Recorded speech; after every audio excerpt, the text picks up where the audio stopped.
yang langsung membuka pintu di sisi Sari. Sari turun pelan, malu, basah, kusut, memegang koper Robert. Petugas itu bahkan tidak menatapnya dengan aneh, hanya membuka payung. Andi memegang sikunya dengan lembut, membimbingnya masuk. Lobi bercahaya keemasan, lantai berkilau, aroma parfum mahal mengambang di udara. Dia merasa seperti pengemis di sana. Di resepsionis, Andi berbicara dengan wanita di meja, meminta sebuah suite. Wanita itu menatapnya dengan hormat, memanggilnya Pak Andi. Sari menelan rasa malu seperti menelan duri. Ketika mereka naik lift, dia gemetar. Di dalam suite, dia menunjuk kamar mandi. Pergi, mandi air hangat, handuk bersih. Saya akan pesan makanan. Dia tidak bergerak. Dia mengangkat sebelah alis. Pergi. Dia menurut. Di kamar mandi, dia menangis lagi, duduk di lantai yang dingin. Lalu mandi paling lama dalam hidupnya, mencoba memahami apa yang sedang terjadi. Ketika keluar, terbungkus handuk, koper tua di sampingnya, dia bersandar di dinding kamar, menatap ponsel. Di atas meja ada nampan berisi soto, roti, dan teh panas. Dia menatapnya. Pakai jubah mandi, makan. Dia tidak membantah. Menurut, duduk, kelaparan, melahap setengah soto dalam diam. Dia mengamatinya. Pada satu titik, dia berdeham. Kamu berencana memberikan bayi ini? Dia berhenti. Jantungnya membeku. Apa? Andi mengerutkan dahi. Maaf, pertanyaan yang buruk, tapi saya perlu tahu. Untuk membantumu. Sari menggelengkan kepala, matanya penuh air mata. Ini anakku, aku tidak akan memberikannya. Dia menatapnya lama, lalu mengangguk. Baiklah. Sari terisak. Kenapa Bapak membantu saya? Bapak bahkan tidak kenal saya. Dia mengatupkan bibir. Karena seseorang membutuhkan dan saya bisa? Dia tidak menjawab, hanya menangis sedikit lagi. Dia tetap diam, penuh hormat. Itulah malam pertama dari banyak perubahan, karena di kamar hotel yang terlalu mahal itu, dua takdir yang begitu jauh bertemu dan tidak ada yang akan sama lagi. Sari terbangun kaget dengan suara telepon pelan di kamar. Sedetik, dia lupa di mana dia berada, siapa dia, apa yang dia lakukan di sini. Dia merasakan bayinya bergerak di perut, berat, mengingatkannya pada segalanya. Mengingatkan aroma kulit mahal dari mobil, tatapan dingin namun tegas Andi, kamar mandi marmer yang seperti mimpi, soto hangat yang masih terasa di tenggorokan, seperti pelukan yang tidak ingin dia terima. Dia membuka mata pelan dan melihat langit-langit putih, cahaya lembut dari lampu tidur di samping. Telepon berhenti berdering. Dia menarik napas dalam, mencoba meyakinkan diri bahwa dia tidak lagi di terminal yang basah, tidak lagi terpapar angin dingin, tidak lagi menangis sendirian, takut kehilangan segalanya sebelum memiliki apapun. Dia mencoba bangun, tapi beban di perutnya protes. Duduk pelan, merapikan jubah mandi lembut di tubuhnya. Mencium aroma sabun mahal di lengannya. Aneh rasanya merasa bersih setelah berhari-hari di bus, toilet terminal, dan rasa malu. Dia mengusap wajah, merasakan kulit yang hangat karena terlalu banyak menangis. Tidak tahu harus berbuat apa sekarang. Koper robek di samping tempat tidur, di atasnya ada gambar USG yang kusut. Dia mengambil kertas itu dan melicinkannya dengan hati-hati. Menatap bercak abu-abu yang merupakan bayinya. Tangis datang tanpa izin. Dia berbisik begitu pelan hingga tidak ada yang akan mendengar meskipun ingin. Maafkan Mama, sayangku. Mama tidak tahu harus berbuat apa, tapi aku berjanji. Berjanji tidak akan meninggalkanmu. Pintu kamar terbuka pelan dan dia mendongak kaget. Andi berdiri di sana tanpa mengetuk, dengan dasi longgar di leher dan ponsel di tangan. Dia menatapnya sedetik lalu masuk, menutup pintu di belakangnya. Kamu tidur lama? Dia mencoba menjelaskan dengan malu. Saya tidak bermaksud. Dia mengangkat tangan untuk menyuruhnya diam. Kamu memang perlu tidur. Jangan minta maaf. Sari dengan tangan gemetar di atas kertas USG. Andi mendekat pelan, seperti mendekati hewan yang terluka. Dia menatap USG, lalu wajahnya. Siapa namanya? Sari berkedip kaget. Belum memilih. Tidak tahu laki-laki atau perempuan. Dia mengangguk tanpa menghakimi. Kamu berencana melakukan pemeriksaan kehamilan? Dia hampir tertawa, tapi suara tanpa humor. Bagaimana? Dengan uang apa? Andi menarik napas dalam, otot rahangnya berkedut. Itu tidak akan menjadi masalah lagi. Sari membelalakan mata. Maksudnya?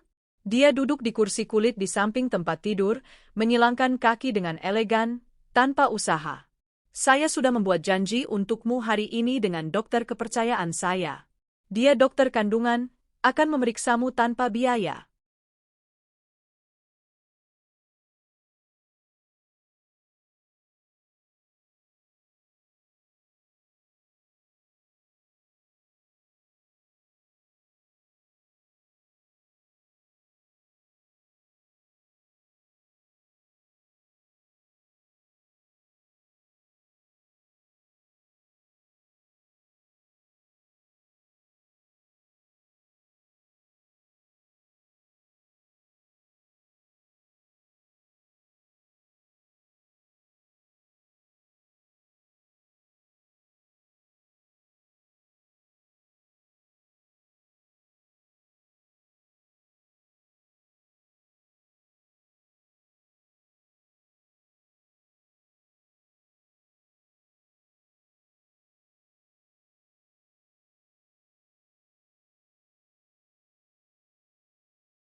Sari menggelengkan kepala dengan takut. Tidak, saya tidak bisa menerima ini. Andi mengangkat sebelah alis. Serius? Kamu pikir saya akan membuangmu kembali ke terminal? Dia mencoba berargumen. Bapak tidak mengenal saya. Dia tidak mundur. Dan kamu juga tidak mengenalku, tapi itu tidak penting. Yang penting adalah ada seorang anak di sini dan saya tidak akan membiarkannya diperlakukan buruk bahkan sebelum lahir. Sari merasakan wajahnya memanas, campuran rasa malu, marah, dan rasa terima kasih yang menyakitkan. Air mata kembali mengalir. Dia menghapusnya dengan punggung tangan, marah pada dirinya sendiri. Kenapa? Dia bertanya hampir berbisik. Kenapa Bapak peduli? Andi diam selama beberapa detik yang panjang. Mata gelapnya tampak lebih dalam, lebih tua. Karena saya tahu rasanya tumbuh tanpa apa-apa, tanpa siapa-siapa. Dia menatapnya terkejut. Dia mengalihkan pandangan dengan tidak nyaman. Pergi mandi lagi. Saya sudah meletakkan beberapa pakaian bersih di lemari. Itu milik saya, tapi bisa dipakai. Setelah itu kita turun untuk sarapan. Sari menggelengkan kepala. Saya tidak bisa pergi seperti ini, bengkak dan aneh. Dia berdiri. Gagah, kamu hamil, bukan aneh, dan tidak ada yang akan memandangmu dengan aneh, saya jamin. Dia menarik napas dalam, mencoba untuk tidak menangis lagi. Mengambil USG dengan hati-hati, menekannya ke dada. Saya tidak tahu bagaimana berterima kasih.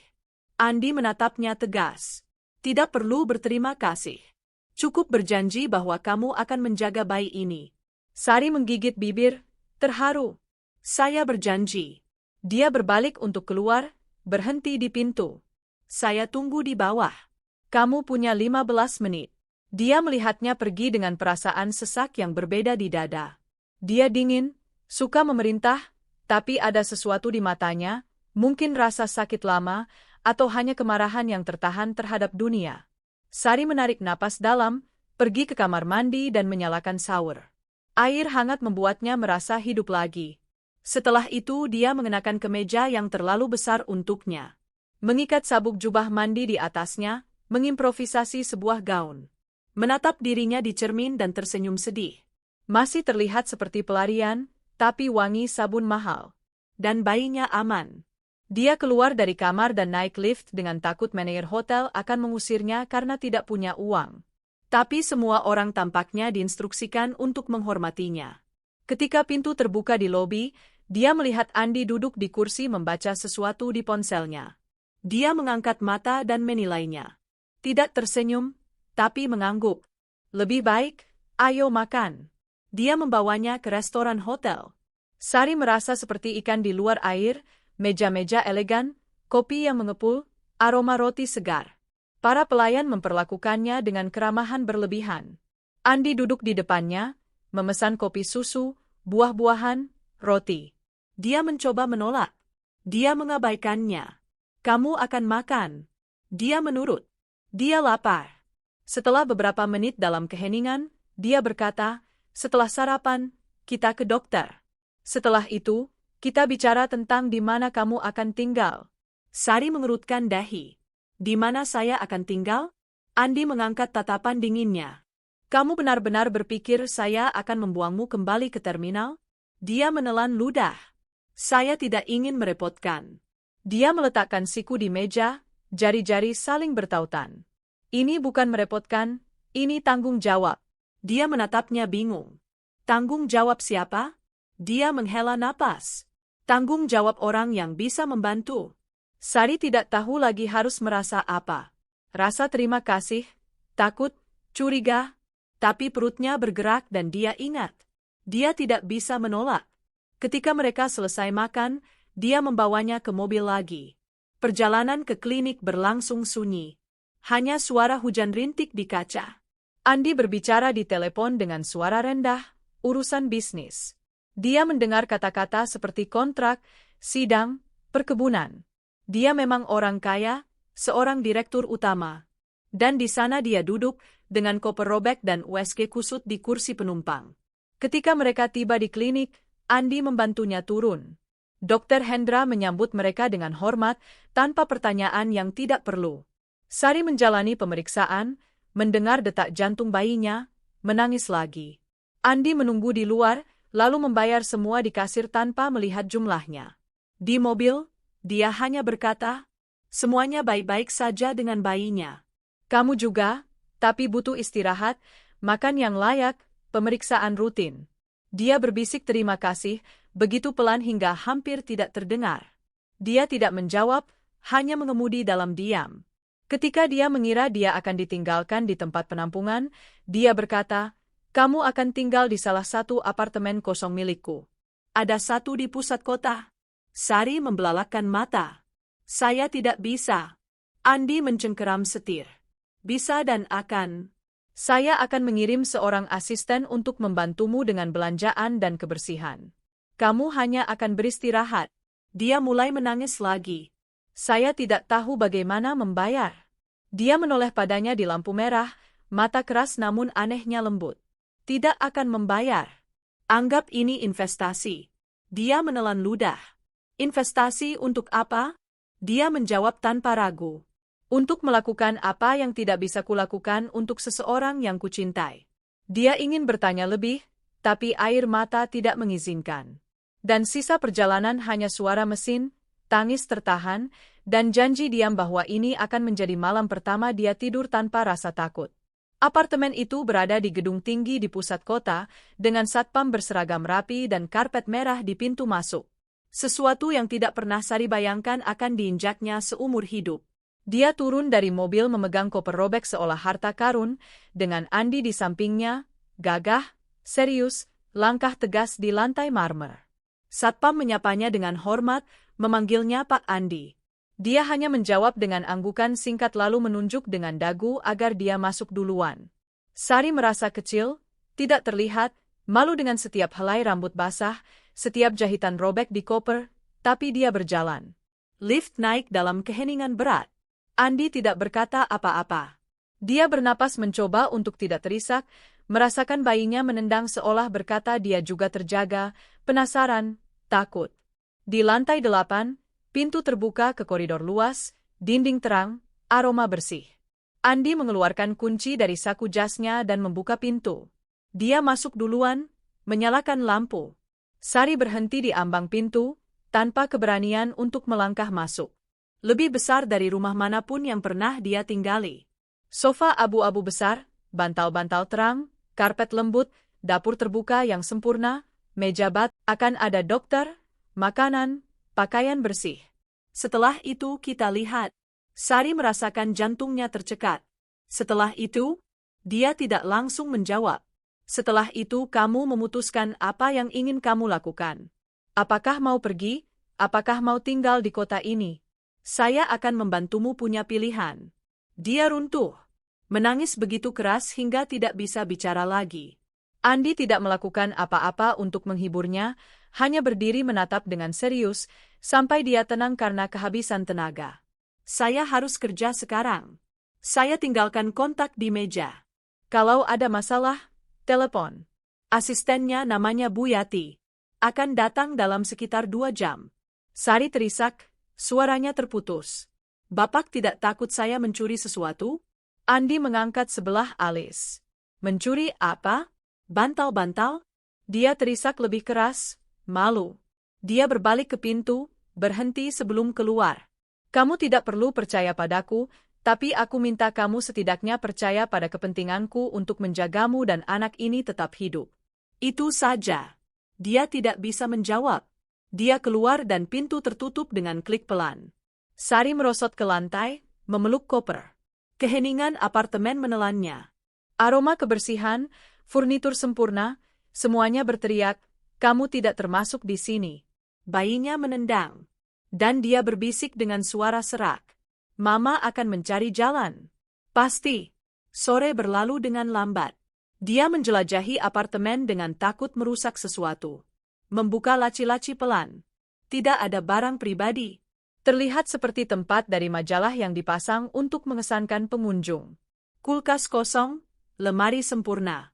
Kamar mandi punya handuk tebal, sabun mahal, sampo dalam botol kaca tebal. Dia menangis lagi hanya melihatnya.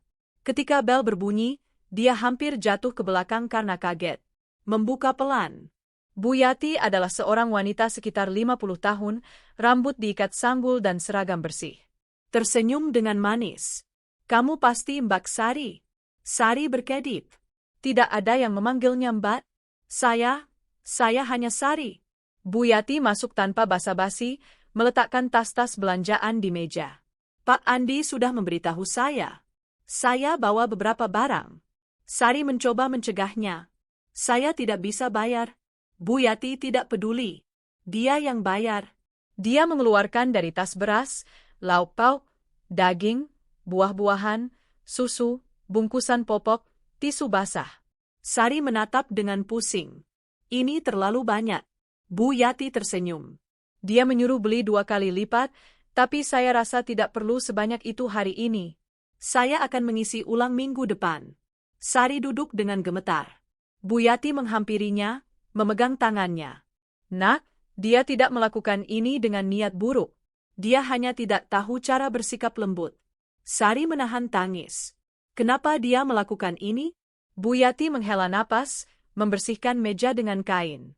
Saya tidak tahu pasti, tapi saya tahu dia bukan orang jahat. Bos punya iblis-iblisnya sendiri. Sari tidak memaksa. Dia menyaksikan Bu Yati merapikan semuanya. Mendengar nasihat tentang menghangatkan susu, makan buah-buahan. Bu Yati tidak memperlakukannya seperti orang miskin atau beban, hanya seperti manusia. Ketika Bu Yati pergi, apartemen terasa tidak terlalu mengancam. Sari berbaring di sofa, kelelahan. Dia terbangun berjam-jam kemudian dengan suara interkom. Itu Andi. Saya naik. Dia melompat, merapikan rambut, menarik kemeja pinjaman untuk menutupi perut. Dia masuk tanpa basa-basi, membawa tas kertas. Makan malam. Dia mencoba bicara, tapi dia mengabaikannya, meletakkan tas di meja. Mengeluarkan kotak makanan dari restoran mahal. Makan. Sari merengek. Saya tidak bisa bayar ini. Dia bahkan tidak menatapnya. Saya tidak minta bayar. Makan. Dia duduk pelan. Aromanya lezat, ayam, nasi, sayuran. Dia membuka air mineral dan mendorongnya ke arahnya. Minum. Kali ini dia menurut. Dia bersandar di meja, mengamati dalam diam. Ketika dia selesai, dia mengelap mulut dengan serbet, tanpa keberanian mengangkat mata. Dia berbicara pelan, besok dokter datang ke sini. Pemeriksaan kehamilan. Dia menarik napas dalam. Saya tidak tahu bagaimana berterima kasih. Andi bergerak tidak sabar. Saya tidak ingin ucapan terima kasih. Saya ingin kamu menjaga diri. Dia terisak. Saya akan mencoba. Dia mengangguk. Bagus. Saya pergi. Besok saya kembali setelah kerja. Dia mengangkat mata, kaget. Bapak akan kembali? Dia berhenti di pintu. Sampai kamu mengerti bahwa kamu tidak sendirian. Dia mulai menangis lagi, sendirian di sofa. Ketika dia pergi, dia mengunci pintu, menatap langit-langit, berbisik ke perutnya. Dia aneh, ya? Tapi kurasa dia ingin membantu. Bayinya menendang. Sari tersenyum, dengan takut dan lega bercampur. Dia tidur di sofa, memeluk bantal lembut, dengan suara kota di latar belakang, seperti lagu pengantar tidur yang tidak pernah dia bayangkan akan dimilikinya. Sari terbangun dengan suara bel yang berulang dan cahaya pagi yang redup menyaring melalui tirai tebal di ruang tamu. Dia bangkit pelan dari sofa, punggung sakit, perut berat, rambut berantakan. Meraba lengan sofa, seolah butuh keberanian untuk berdiri. Bel berbunyi lagi, lebih tegas. Dia menarik napas dalam dan berjalan ke pintu, ragu sebelum membuka kunci. Ketika membuka, dia berhadapan dengan dokter, seorang pria beruban, dengan jas putih sempurna, tersenyum ramah. Mbak Sari? Dia tergagap. Saya Sari. Dia mengangkat dagu, tersenyum lebih lebar. Andi memberitahu saya kamu tidak suka formalitas. Boleh masuk? Dia membuka ruang. Dia membawa tas dokter, berjalan di apartemen, seperti menilai lingkungan secara diam-diam. Tempat yang bagus. Sari menggigit bibir tanpa tahu harus menjawab apa. Dia duduk di meja dan membuka tasnya. Saya akan mengajukan beberapa pertanyaan. Boleh? Dia mengangguk, menjawab nama lengkap, usia, minggu kehamilan, pemeriksaan terakhir lebih dari 2 bulan lalu. Apakah ada pendarahan, nyeri hebat, apakah makan dengan benar? Jawaban keluar ragu-ragu, malu. Dokter hanya mencatat dan bergumam, saya mengerti. Pada satu titik, dia mengangkat tatapannya. Kamu tahu kamu butuh vitamin, kan? Dia menundukkan mata. Saya tidak punya uang. Dia menghela napas. Nah, sekarang akan punya. Sari mengerutkan dahi. Saya tidak bisa bayar. Dokter mengangkat bahu. Saya tidak menagih, dia juga tidak. Dia mengatupkan bibir, tenggorokan tercekat karena emosi. Pemeriksaan berlanjut. Mengepel, merapikan dapur, bersenandung lagu lama. Bu Yati membawa pakaian baru. Dia menyuruh beli. Coba. Sari memegang gaun bunga dengan hati-hati, mengusap kainnya. Saya tidak tahu apakah bisa menerima. Bu Yati mendengus. Kamu akan membuatku gila. Bisa. Dia mengenakan gaun di kamar mandi. Kebesaran, tapi bersih, cantik. Bu Yati memujinya. Cantik sekali. Sari tersenyum malu. Ketika Bu Yati pergi, rumah terasa aneh karena begitu sunyi. Dia berbaring di sofa, perut mengarah ke langit-langit, merasakan bayinya bergerak. Mengusap dengan sayang. Akan ada dokter, tahu, dan baju bersih dan tempat tidur hangat. Siapa sangka? Bayinya menendang sebagai jawaban. Dia tertawa. Ketika malam tiba, dia hampir tertidur, tapi suara kunci di pintu membuatnya duduk dengan cepat. Andi masuk, jas gelap, dasi longgar, tas di tangan. Dia menatapnya sekilas, menilai gaun baru. Pas. Dia menciut. Saya mau berterima kasih, tapi tidak tahu bagaimana.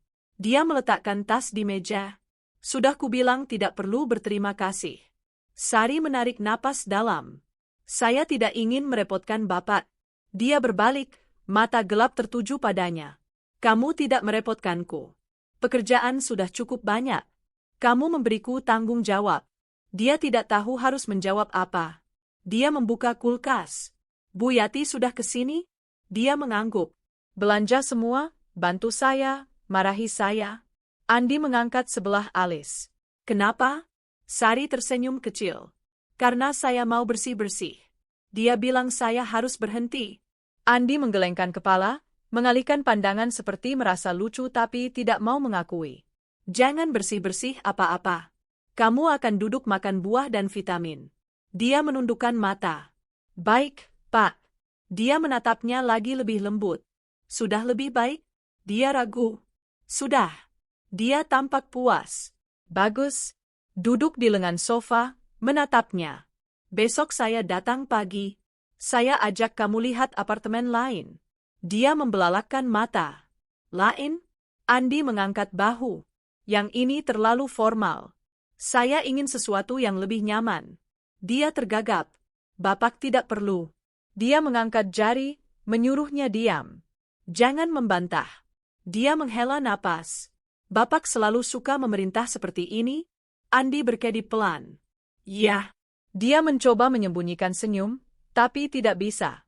Saya mengerti. Dia mengalihkan pandangan untuk tidak ikut tersenyum. Kamu akan terbiasa. Sari menarik napas dalam. Pak Andi? Dia menatapnya. Kenapa Bapak melakukan ini? Dia tampak ragu, rahangnya tegang. Karena saya bisa? Dia menelan ludah. Bukan hanya itu. Andi mengatupkan bibir seperti memutuskan untuk mengatakan sesuatu yang tidak ingin dia katakan. Karena suatu kali saya berjanji pada seseorang bahwa jika saya bisa membantu seseorang dalam situasi ini, saya akan membantu. Dia mengerutkan dahi. Siapa? Dia berdiri dengan tiba-tiba. Tidak penting. Dia merasakan jantungnya tercekat. Saya ingin tahu. Dia mengambil tas dari meja, menuju pintu. Tidak hari ini. Dia hampir berdiri, tapi menahan diri. Bapak kembali besok? Dia berhenti di pintu. Saya kembali. Dan keluar tanpa menoleh ke belakang. Sari menjatuhkan diri di sofa. Air mata datang panas, tapi kali ini bukan hanya kesedihan, itu kebingungan, ketakutan, dan sedikit harapan yang berbahaya. Harapan bahwa pria dingin dan suka memerintah itu bisa, dengan cara yang aneh, menjadi sesuatu yang lebih, atau setidaknya seseorang yang bisa dia percaya. Dia mengusap perutnya. Kurasa kita akan punya tempat tinggal, sayangku. Dan mungkin, siapa tahu, kita punya teman. Bayinya bergerak lembut, seolah mengerti. Dia menutup mata, kelelahan, tapi dengan senyum lemah di bibir. Tertidur di sana, memimpikan apartemen kecil dan hangat, dokter yang tersenyum, dan seorang pria bermata gelap yang berkata, "Masuk," seolah itu undangan untuk kehidupan baru. Sari terbangun sebelum matahari terbit, kaget dengan keheningan mutlak apartemen. Melihat sekeliling dan, sedetik, mengira semuanya mimpi, tapi di sana ada sofa lembut, belanjaan yang tertata di dapur, gaun bunga tergantung di kursi, dan kopernya yang robek bersandar di sudut sebagai pengingat siapa dirinya. Merasakan bayinya bergerak lembut, mengingatkannya bahwa dia harus terus berjalan. Mencoba bangun pelan, punggung sedikit sakit, pergi ke kamar mandi, mencuci muka, menatap bayangannya di cermin, mata masih bengkak karena menangis, tapi ada sesuatu yang berbeda di dalamnya, percikan, mungkin harapan, mungkin takut untuk berharap. Keluar dan pergi ke dapur. Bu Yati sudah meninggalkan semuanya rapi, buah-buahan yang sudah dicuci, susu di kulkas. Sari menghangatkan sedikit di microwave, memegang cangkir dengan kedua tangan yang gemetar. Minum pelan, merasakan kehangatan mengalir ke dalam. Ketika selesai, dia menatap ponsel lama dan rusak yang ada di koper, tanpa pulsa, tanpa baterai, tanpa siapapun untuk dihubungi, tapi juga tanpa siapapun yang mengatakan dia tidak boleh tinggal di sini. Menarik napas dalam, pergi ke jendela dan membuka sedikit tirai. Kota masih bangun. Lampu menyala, bus mulai beroperasi. Orang-orang dengan payung karena masih hujan rintik. Dia memikirkan berapa banyak wanita hamil yang ada di terminal sekarang. Berapa banyak Sari. Merasakan simpul di tenggorokan, menutup tirai, pergi ke sofa dan memeluk bantal, merasakan bayinya menendang pelan, seolah berkata, "Aku di sini." Dia tersenyum. "Aku tahu, sayangku. Mama tidak akan membiarkanmu kedinginan lagi. Kamu akan lihat." Mencoba tidur sebentar lagi, terbangun oleh ketukan pelan di pintu, melompat dengan jantung berdebar. "Siapa?" "Saya." Suara berat, tidak sabar milik Andi. Sari menarik napas dalam dan membuka. Dia mengenakan kemeja terang, Lengan digulung di lengan bawah yang kuat, tanpa dasi, ada lingkaran hitam ringan di bawah mata, seperti orang yang tidak tidur nyenyak. Masuk tanpa izin, seperti biasa. Membawa tas kertas. Ini, sarapan. Dia mengambilnya, canggung. Bapak tidak perlu. Dia mendengus. Jangan membantah, makan. Dia pergi ke dapur, membuka bungkusan, roti segar, tahu, jus jeruk. Andi mengamatinya seperti sedang menginspeksi sesuatu. Tidur nyenyak? Sari mengangguk. Lama sekali. Dia tidak tersenyum, tapi matanya menjadi kurang dingin. Bagus. Dia menatapnya, memegang roti dengan tangan gemetar. Kenapa Bapak begitu peduli? Andi memalingkan wajah ke jendela. Sudah kubilang?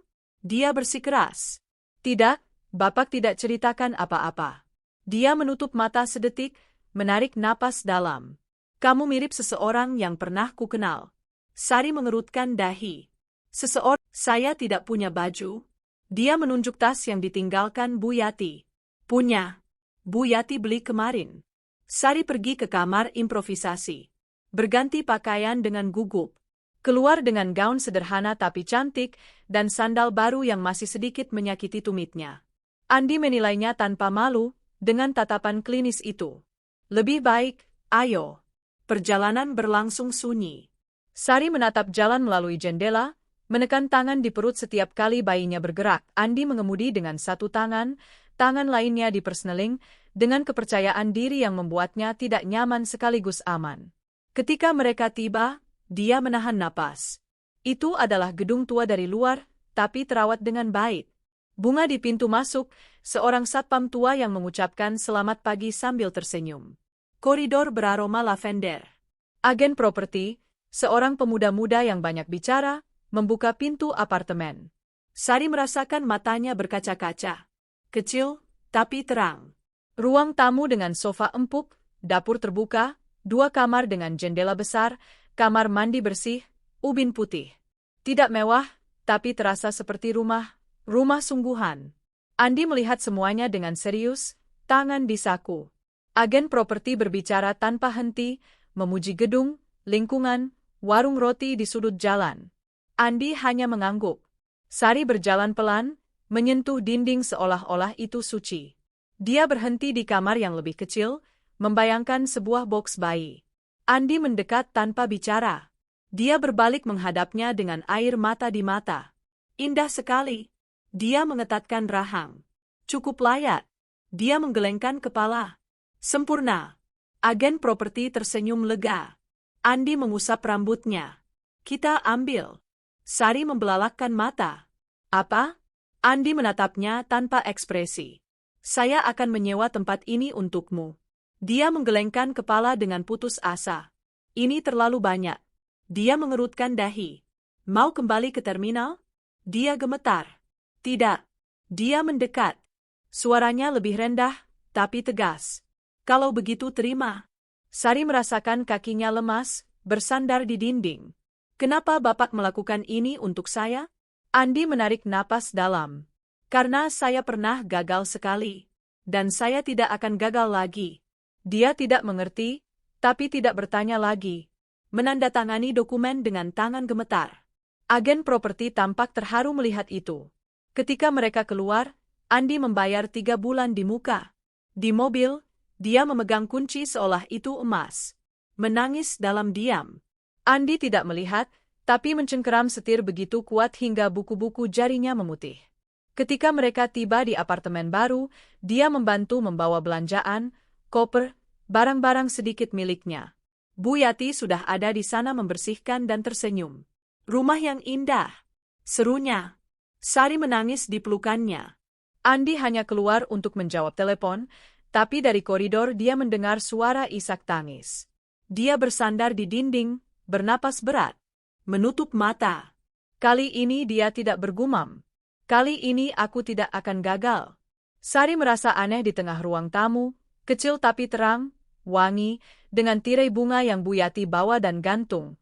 Tersenyum seolah itu hal paling normal di dunia. Aroma kopi segar memenuhi segalanya, bersama suara radio pelan di dapur. Wanita itu bersenandung sambil menyapu, mengatakan dia tidak suka melihat kesedihan di rumah baru. Sari duduk di sofa lembut, masih memegang kunci dengan erat, seolah bisa hilang jika dilepaskan. Bayinya bergerak di perut, gelisah, mungkin merasakan semua kebingungannya. Dia mengusap perutnya pelan, seperti meminta maaf. "Ini untukmu, tahu? Semua ini untukmu," bisiknya dengan suara terputus. Bu Yati muncul di pintu dapur, mengelap tangan di celemek. Bicara dengan bayinya? Sari terkejut dan terisak, menghapus matanya. Dia dengar, Bu Yati. Dia tersenyum. Tentu saja dengar. Dan suka. Dia menarik napas dalam, mencoba tersenyum juga. Saya tidak tahu apakah saya bisa melakukan ini." Bu Yati mengerutkan dahi, mendekat untuk duduk di sampingnya. "Melakukan apa?" Sari terisak. "Jadi ibu sendirian." Bu Yati memegang tangannya, meremas dengan kuat. "Kamu tidak sendirian." Sari menatapnya, air mata kembali mengalir. "Saya tidak tahu apa yang dia inginkan dari saya." Bu Yati menghela napas. "Pak Andi?" Sari mengangguk. "Dia tidak menginginkan apa-apa, hanya tidak ingin melihatmu mati di terminal." Sari menggelengkan kepala. Tidak ada yang melakukan ini tanpa mengharapkan sesuatu sebagai balasan. Bu Yati tersenyum sedih. "Terkadang orang baik memang ada, meskipun mereka penuh dengan kekurangan." Sari terisak, menatap lantai. "Saya takut." Bu Yati menghela napas, mengusap rambutnya. "Semua orang takut, tapi keberanian adalah terus maju meskipun takut. Kamu sudah punya cukup keberanian. Lihat di mana kamu sekarang. Lihat apa yang sudah kamu lakukan untuk anakmu." Sari menggigit bibir, merasakan tangis kembali. "Saya hampir menyerah di terminal. Saya berpikir untuk..." Bu Yati meremas tangannya lebih kuat. "Tapi tidak kamu lakukan. Kamu di sini. Itu yang penting." Sari menangis sampai tidak bisa lagi. Bu Yati memeluknya, membiarkannya menangis, terisak keras. Ketika dia tenang, Bu Yati membuat kopi susu dan roti dengan mentega, memaksanya makan. Sari menurut seperti anak kecil, lega ada seseorang yang memerintahnya sesekali ketika Andi datang kemudian, dia mengetuk sebelum membuka pintu. Dia merasakan jantungnya berdebar. Bu Yati membukakan, memberikan senyuman. "Selamat sore, Pak." Andi masuk pelan, tatapan serius seperti biasa. Dia membawa tas di tangan. "Saya bawa beberapa barang." Sari berdiri cepat, merapikan gaunnya. "Halo." Dia menatapnya sedetik, lalu beralih ke Bu Yati. "Bagaimana keadaannya?" Bu Yati tersenyum. "Baik. Sudah makan. Menangis banyak.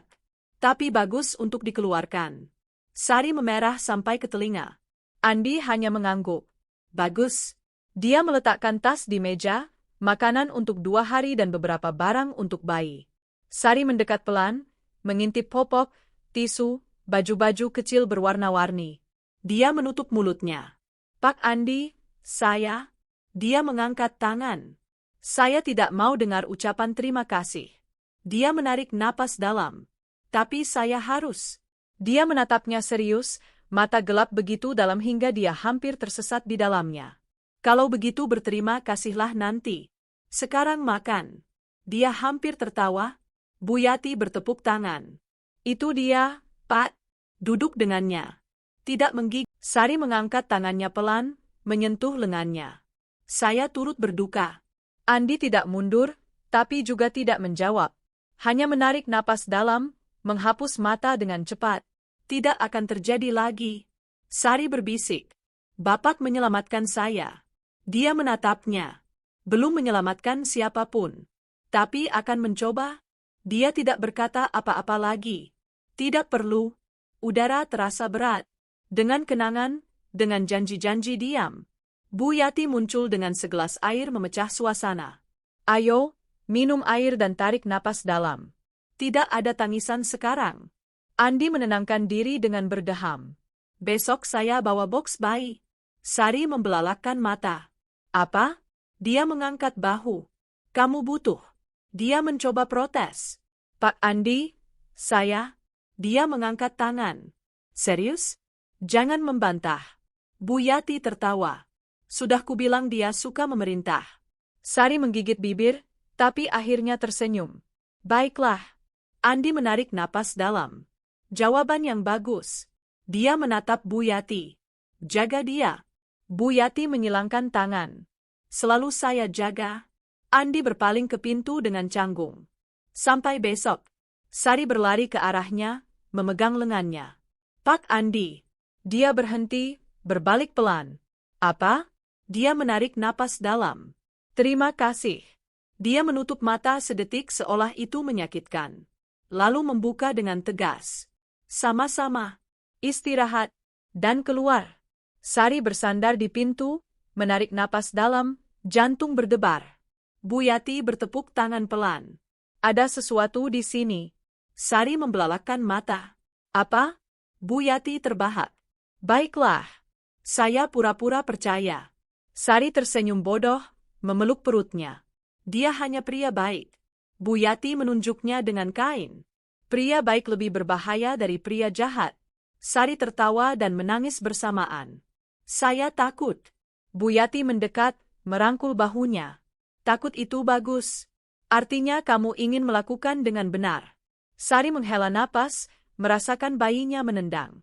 Saya hanya ingin dia baik-baik saja. Bu Yati memeluk lebih erat. Akan baik-baik saja. Kamu juga? Sari menutup mata, membiarkan air mata mengalir dalam diam, karena untuk pertama kalinya dalam waktu lama, dia mempercayai itu.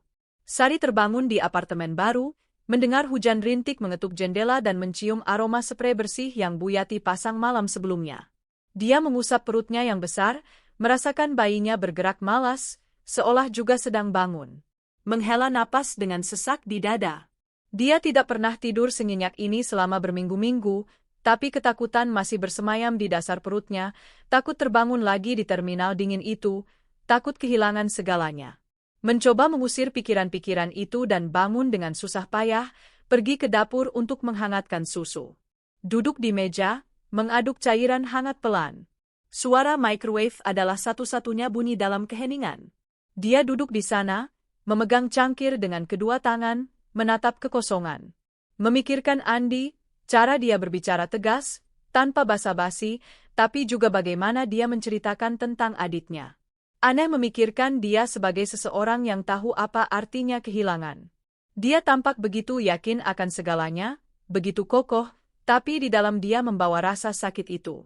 Sari menggigit bibir, mencoba menahan air mata. Bayinya menendang pelan. Dia tersenyum. Baiklah. Baiklah. Tidak menangis. Kamu tidak suka, ya? Dia berbicara pelan, mengusap perut. Bel berbunyi terlalu pagi untuk dia mengharapkan tamu. Berdiri dengan kaget, jantung berdebar. Siapa? Saya. Suara berat, familiar, Andi. Dia menarik napas dalam sebelum membuka. Dia berdiri di sana, dengan rambut basah karena hujan, kemeja terbuka di kerah dan tas di tangan. Saya bawa roti. Sari membelalakkan mata. Bapak tidak tidur? Dia masuk tanpa menunggu undangan. Tidur tidak nyenyak. Dia tersenyum tanpa sadar. Saya lihat. Dia meletakkan tas di meja dan membukanya. Roti hangat, buah-buahan, tahu. Makan. Sari mendengus. Bapak mustahil. Andi mengangkat sebelah alis. Dan kamu terlalu banyak membantah. Dia menyilangkan tangan. Saya tidak akan membiarkan Bapak mengatur hidup saya. Dia mendekat pelan. Serius? Saya tidak mengatur. Saya menjaga. Sari merasakan tenggorokannya tercekat. Menundukkan pandangan, kalah. Saya tahu. Dia berdeham. Bu Yati datang sore ini, akan membantu memasang boks bayi. Dia menghela napas. Pak Andi, saya tidak tahu harus berkata apa. Dia menatapnya dengan mata gelap yang tidak membiarkannya berbohong bahkan pada dirinya sendiri. Jangan berkata apa-apa. Terima saja. Dia menarik napas dalam, mencoba tidak menangis. Saya terima. Andi berbalik untuk menyimpan barang di kulkas. Gadis pintar. Sari meringis. Saya bukan anak kecil. Dia tersenyum tipis. Kadang terlihat seperti itu. Dia menggigit bibir untuk tidak tertawa. Ketika dia berbalik menghadapnya lagi, senyumnya hilang. Dokter menelepon saya. Sari membeku. Ada masalah? Andi menggelengkan kepala. Tidak, dia hanya ingin datang besok lagi, memeriksa tekanan darah, hal-hal seperti itu. Dia bernapas lega. Saya izinkan. Andi menghela napas. Kamu tidak punya pilihan. Sari menatapnya tegas. Punya, tapi saya memilih untuk percaya. Dia mengalihkan pandangan ke jendela. Bagus, itu baik. Keheningan jatuh di antara mereka, berat. Sari mendekat pelan. Pak Andi. Dia tidak menjawab. Terima kasih. Dia menutup mata sedetik. Sudah kubilang. Dia menggelengkan kepala. Tapi saya harus. Andi menghela napas lelah. Sari, saya bukan pahlawan. Dia merasakan dadanya sesak. Saya tidak minta pahlawan. Hanya terima kasih. Dia menatapnya, mata gelap lebih lembut, penuh dengan sesuatu yang tidak bisa dia namai. Baiklah.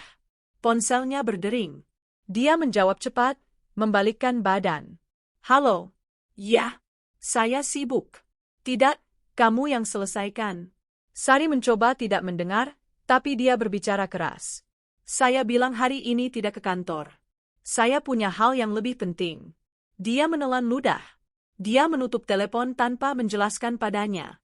Berbalik dan melihat tatapannya. Ada apa? Sari tergagap. Bapak bilang saya lebih penting. Dia mengerutkan dahi. Saya bilang hal-hal yang lebih penting. Dia tersenyum. Bapak payah dalam kata-kata. Andi terlihat canggung. Cepat Dia tersenyum. Terima kasih. Dia menutup mata, menarik napas dalam. Kamu akan membunuhku dengan begitu banyak terima kasih.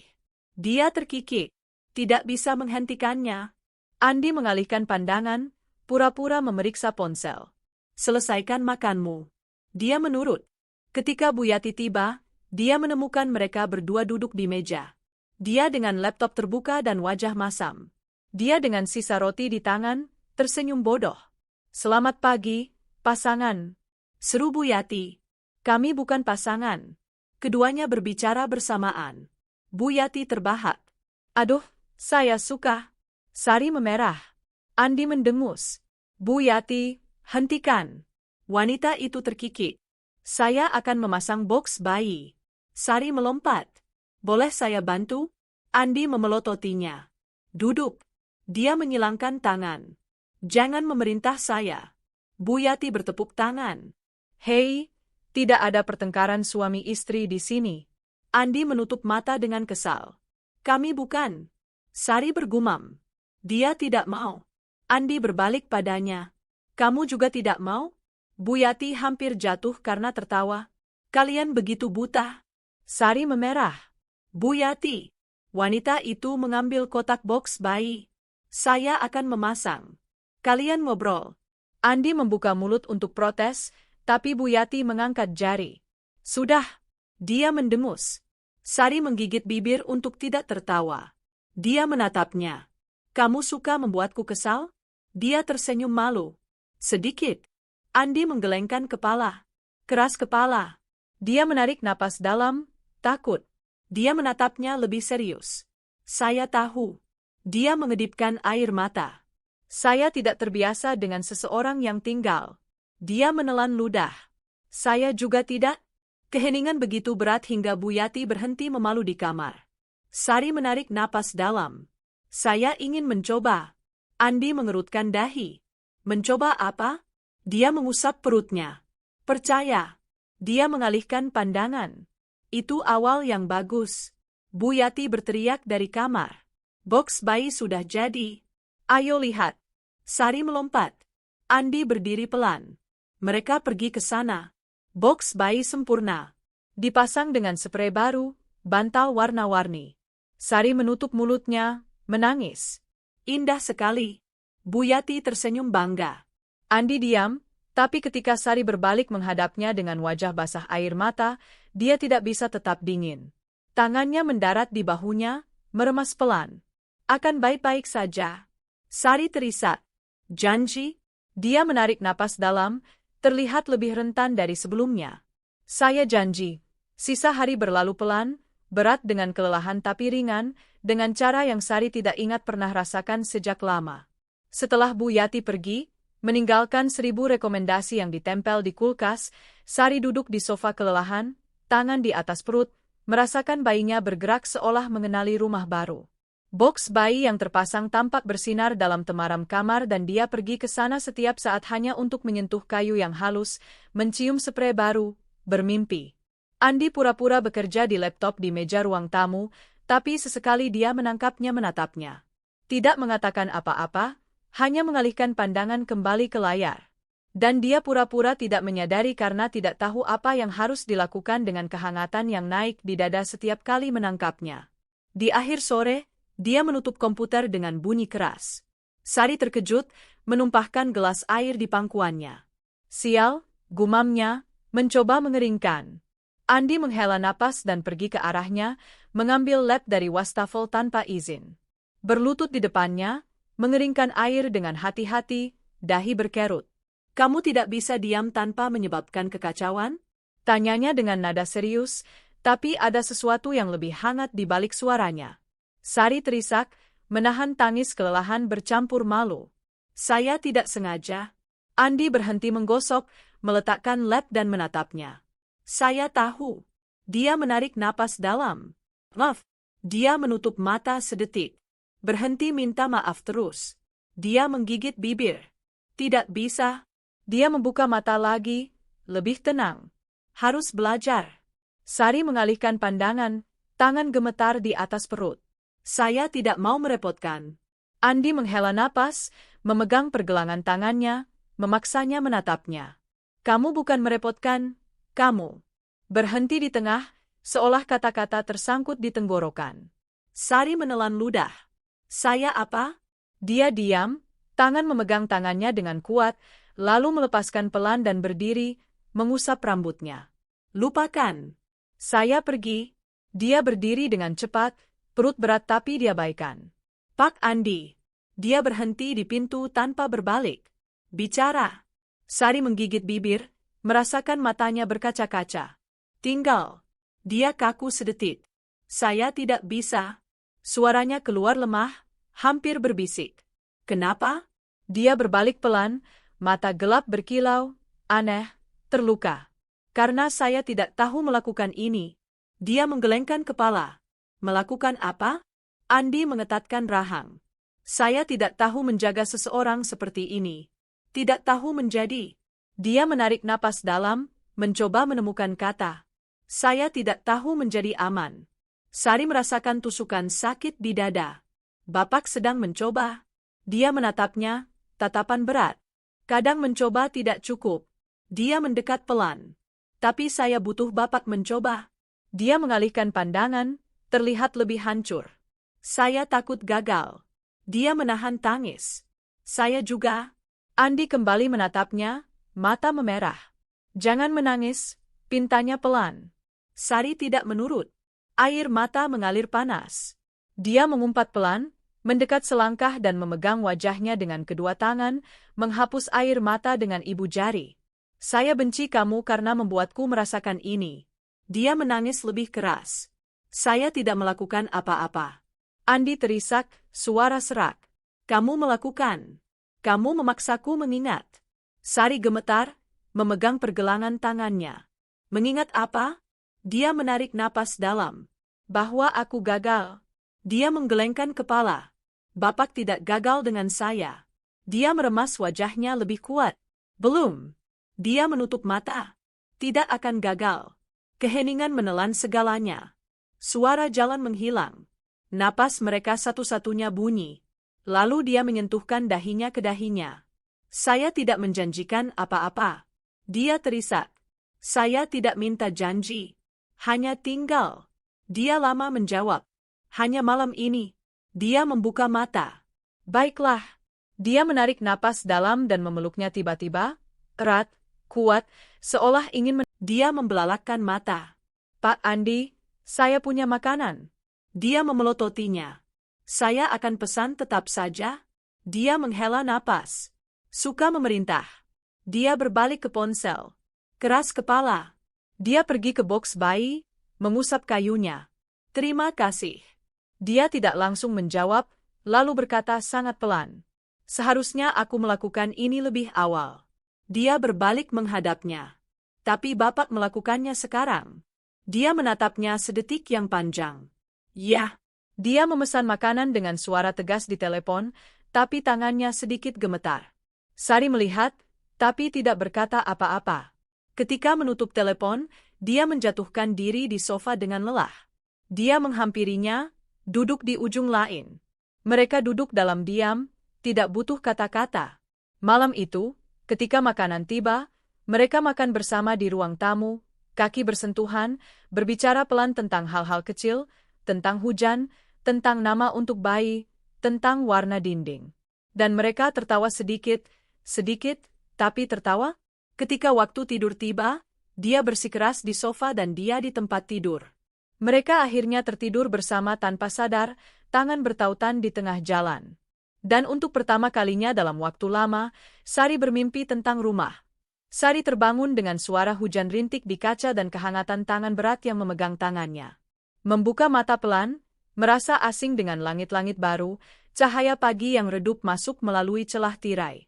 Merasakan berat tubuh yang lelah, tapi dengan cara yang baik, seolah benar-benar istirahat. Ketika memalingkan wajah, dia melihat Andi masih tidur di sofa, agak miring, tangan besarnya terjalin dengan tangannya, napas berat dan dalam. Dia terlihat lebih muda saat tidur, tanpa kerutan konstan itu, garis-garis di dahi yang melunak. Sari terus menatap, mencoba memahami bagaimana pria seperti dia, dengan sikap keras itu, suara memerintah itu, bisa berakhir di sini bersamanya, memegang tangannya seolah itu satu-satunya hal yang mencegah dunia runtuh.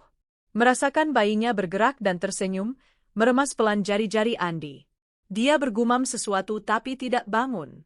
Dia memanfaatkan kesempatan untuk memperbaiki posisi di sofa tanpa melepaskan tangannya, merasakan kehangatan yang nyaman di telapak tangan. Menghela napas.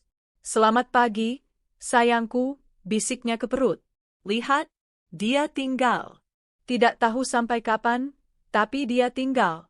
Bayinya menendang pelan sebagai jawaban. Andi menggerakkan kaki, memalingkan wajah sambil bergumam pelan. Sari menahan tawa agar tidak membangunkannya. Rasanya salah untuk tertawa, tapi sekaligus sangat menyenangkan. Setelah berhari-hari menangis, rasanya baik ingin tertawa. Dia menyandarkan kepala di sandaran sofa dan menatap langit-langit, mendengarkan suara hujan yang lembut. Mencoba mengingat kapan terakhir kali merasa aman. Tidak bisa. Mungkin tidak pernah benar-benar merasakannya. Yang dia tahu adalah dia tidak ingin melepaskan ini sekarang, meskipun itu pinjaman, meskipun hanya sampai bayi lahir, meskipun akan sakit nanti. Merasakan hidung perih dan menggigit bibir untuk menahan tangis. Andi menggerakkan jarinya, meremas tangannya tanpa bangun, dan itu cukup untuk dia menarik napas dalam dan menenangkan diri. Setelah beberapa waktu, dia membuka mata pelan, berkedip melawan cahaya. Tampak bingung, sampai melihat tangannya di tangan Sari, dan mengerutkan dahi. Kamu tidak melepaskan? Gumamnya dengan suara serak karena tidur. Sari menahan senyum. Bapak juga tidak. Dia menatapnya, mencoba terlihat serius, tapi suaranya gagal ketika berbicara. Jangan sebarkan ini. Dia tertawa pelan. Rahasia Bapak aman. Andi menutup mata lagi, menenggelamkan kepala di sandaran. Jam berapa sekarang? Sari mencoba melihat jam. Tidak tahu. Masih sangat pagi. Dia menarik napas dalam. Bu Yati akan segera datang. Sari menghela napas. Dia akan memarahi kita kalau melihat kita seperti ini. Andi membuka satu mata. Dia akan menyuruhmu duduk. Dia akan menyuruhku diam. Sari tertawa lebih keras, perutnya bergetar. Dia mengamati tawanya dengan perhatian, seolah ingin merekamnya dalam ingatan. Ketika dia berhenti tertawa, dia menyadari tatapannya dan memerah. Ada apa? Tanyanya dengan canggung. Andi menggelengkan kepala pelan. Tidak ada. Sari mengangkat sebelah alis. Bilang. Dia menghela napas. Senang melihatmu tertawa. Dia menggigit bibir. Saya sudah lupa rasanya. Andi tidak mengalihkan pandangan. Saya juga. Keheningan menjadi padat, berat, penuh dengan hal-hal yang tidak berani mereka katakan. Sari mengalihkan pandangan duluan, melepaskan tangannya pelan. Saya akan membuat kopi. Andi berdeham, menggaruk janggut yang belum dicukur. Oke. Dia berdiri dengan hati-hati, perut besar terasa berat. Dia memegang lengannya untuk membantu, tapi dia menepuk pelan tangannya. Saya bisa. Dia memutar mata. Keras kepala. Dia menjulurkan lidah sebelum pergi ke dapur. Dia mendengus, tapi tersenyum. Dia tetap di sofa, mengusap wajah, mencoba mengusir kelelahan. Tahu dia seharusnya tidak tinggal, bahwa dia terlalu terlibat, bahwa ini berbahaya. Tapi ketika melihatnya menangis kemarin, memohon tanpa kata-kata agar dia tidak pergi, sesuatu pecah di dalam dirinya dan dia tidak bisa keluar. Tidak bisa meninggalkannya sendirian. Menutup mata, mengingat adiknya, terakhir kali berbicara dengannya. Ingat nada suara lelah, kebohongan, aku baik-baik saja. Ingat rasa bersalah, selalu rasa bersalah. Mengepalkan tangan dengan kuat. Tidak akan mengulangi itu. Tidak akan gagal lagi. Tidak dengan Sari. Dia muncul di pintu dapur, memegang 2 cangkir yang agak. Sari, di sisi lain, pura-pura tidak gemetar di dalam setiap kali dia menarik napas dalam dan dadanya naik, menghangatkan sisi wajahnya. Pada satu titik, bayinya bergerak kuat, menendang yang keduanya rasakan. Sari melepaskan, aduh, terkejut sambil mengusap cepat perutnya. Andi mengerutkan dahi khawatir. Sakit? Dia menggigit bibir, agak canggung. Tidak, dia hanya bilang halo. Andi menurunkan tatapan ke perut dengan hati-hati. Dia banyak menendang? Sari memerah sambil mengangkat bahu. Akhir-akhir ini? Ya. Andi menyentuhkan buku-buku jarinya ke perut tanpa benar-benar menyentuh, hampir seperti takut. Benar-benar hidup, ya? Dia tertawa pelan. Iya. Dia mundur cepat, berdeham, telinga memerah. Bagus kalau begitu. Sari tersenyum lebih lebar. Bapak boleh menyentuh. Dia menatapnya dengan wajah meringis. Tidak. Dia bersikeras, memegang tangannya. Pak Andi. Dia menarik napas dalam, pura-pura kesal. Sari. Dia menarik tangannya pelan, meletakkannya di perut. Rasakan. Andi menahan napas. Diam di sana, tangan besar terbuka di atas gaun bunga, tanpa bergerak. Bayinya menendang lagi, lebih lembut kali ini. Dia sedikit gemetar. Ya Allah. Sari tertawa terharu. Dia suka bicara denganmu. Andi mengalihkan pandangan, bulu matanya gemetar. Diam. Dia tertawa lebih keras. Bapak tidak suka bayi? Dia tidak langsung menjawab. Tidak pernah punya alasan. Sari menggigit bibir. Sekarang punya. Keheningan jatuh berat. Andi menarik tangannya pelan, seolah terbakar. Mengusap rambutnya, mengacaknya. Saya akan pesan makan siang. Sari menyilangkan tangan. Bapak mengatur semuanya? Dia mengangkat sebelah alis. Kamu mau kelaparan? Dia terisak. Tidak. Dia berdiri dengan puas. Kalau begitu diam. Dia menjulurkan lidah dengan geli. Saya berubah pikiran. Bapak yang bayar. Dia mendengus. Has. Sari menghapus mata dan berdiri dengan hati-hati. Saya bantu. Andi menunjuknya dengan jari. Jangan coba-coba. Dia menyilangkan tangan. Saya bukan orang cacat. Dia mendekat, begitu dekat hingga dia harus mendongak untuk menatapnya. Kamu sedang mengandung. Dia berhenti, menelan kata-kata, dadanya naik turun. Mengandung apa? Goda Sari dengan suara gemetar. Bayinya. Dia menyimpulkan dengan suara lebih rendah. Kamu tidak akan mengangkat sesuatu yang berat. Dia menggigit bibir. Baiklah. Bu Yati memutar mata. Saya akan meletakkan makanan di meja sebelum kalian berciuman dan saya kena serangan jantung. Andi dan Sari memerah bersamaan. Bu Yati. Keduanya berteriak. Dia tertawa keras, masuk ke dapur. Suasana menjadi canggung. Sari melangkah ke samping. Dia terlalu banyak bicara. Andi menyilangkan tangan. Abaikan saja. Tapi dia sendiri tidak bisa menyembunyikan senyum di sudut bibir. Sari juga tertawa pelan. Terima kasih sudah membawa makanan. Dia mengangkat bahu. Itu yang paling sedikit. Dia menatapnya dari samping. Dan karena tinggal, dia menarik napas dalam. Saya bilang akan mencoba. Bu Yati berteriak dari dapur. Mau pacaran di luar atau mau makan? Sari menyembunyikan wajahnya di tangan, Mati malu. Andi tampak siap kena serangan jantung. Saya bersumpah akan memecatnya. Sari tertawa begitu keras hingga harus duduk. Jangan lakukan itu, dia hebat. Dia menghela napas, kalah. Memang. Bu Yati muncul di pintu, tangan di pinggang. Saya dengar. Andi mengabaikannya, pergi ke dapur. Ayo makan. Sari berdiri dengan hati-hati, mengusap perutnya. Saya datang. Mereka bertiga duduk mengelilingi meja kecil. Bu Yati menyajikan piring penuh. Andi pura-pura tidak menatap Sari ketika dia makan, tapi setiap suapan dia menghela napas lega. Dia menyadari dan tidak berkata apa-apa, tapi di dalam hatinya itu menghangatkan dadanya seperti selimut. Setelah makan siang, Bu Yati membersihkan semuanya sambil bernyanyi. Andi mencoba bekerja di ponsel tapi menyerah. Sari berbaring di sofa, lelah. Bu Yati menatap mereka berdua. Saya akan pergi, tapi besok saya kembali. Andi memberikan uang padanya. Beli apa yang diperlukan. Bu Yati menyimpan tanpa basa-basi. Saya tahu persis. Sebelum pergi, Bu Yati mencium pipi Sari. Istirahat, kamu bersinar. Sari tersenyum terharu. Terima kasih. Bu Yati menunjuk Andi dengan jari. Dan Bapak? Jaga dia baik-baik. Andi mengangkat alis. Saya sedang mencoba. Bu Yati tersenyum dan keluar dengan menutup pintu pelan. Keheningan jatuh. Sari menghela napas. Dia badai. Andi menyimpan ponsel. Tapi badai yang mengatur semuanya. Sari tersenyum. Dia membuatku merasa di rumah. Andi menatapnya serius. Saya ingin itu. Dia menggigit bibir. Bapak berhasil? Dia mengalihkan pandangan. Tidak tahu. Sari menarik napas dalam. Saya tahu. Dia tidak menjawab. Mereka duduk dalam diam, mendengarkan hujan.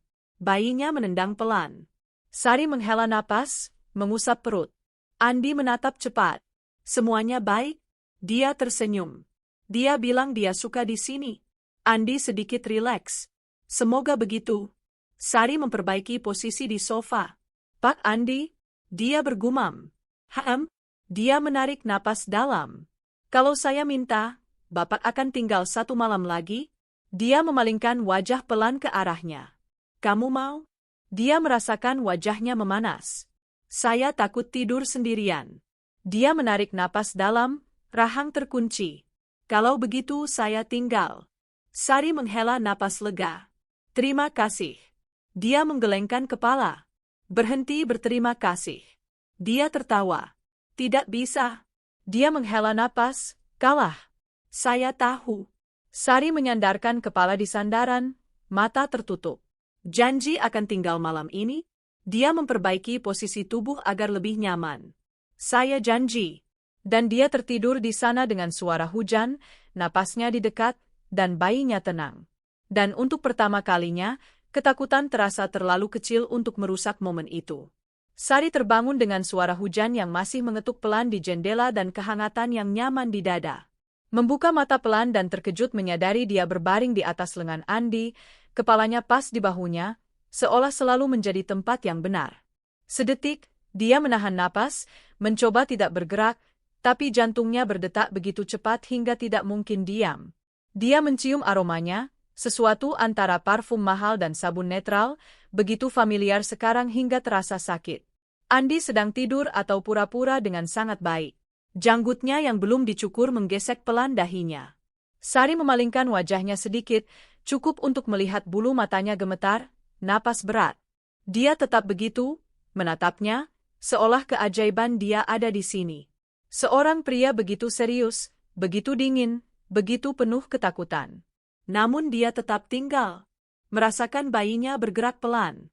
Tangannya otomatis ke perut, seperti biasa. Tapi Andi, bahkan saat tidur, menggerakkan lengannya, tangannya meluncur untuk menutupi tangannya. Sari menahan tangis. Konyol bagaimana gerakan sekecil itu, begitu otomatis, menyakiti dan menghibur sekaligus. Bayinya menendang lagi dan Andi membuka mata pelan, agak bingung. Ada apa? Gumamnya dengan suara serak. Sari menelan ludah. Dia menendang. Andi mengerutkan dahi, masih setengah mengantuk. Anak ini akan jadi pemain bola. Sari tertawa pelan. Atau dia? Dia berkedip. Iya. Mereka diam dalam keheningan. Sari merasakan dadanya sesak. Ingin mengatakan begitu banyak. Ingin bertanya apakah dia benar-benar akan tinggal, apakah dia akan pergi ketika bayi lahir, apakah dia bisa, apakah dia mau, tapi tidak ada yang keluar. Andi tampak menebat. Berhenti berpikir macam-macam. Dia menatapnya terkejut.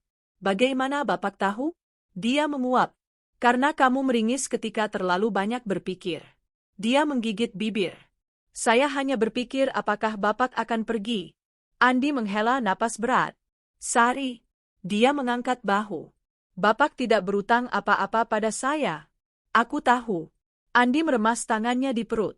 Jangan pura-pura aku tidak ingin tinggal. Dia membelalakan mata. Bapak mau? Dia mengalihkan pandangan.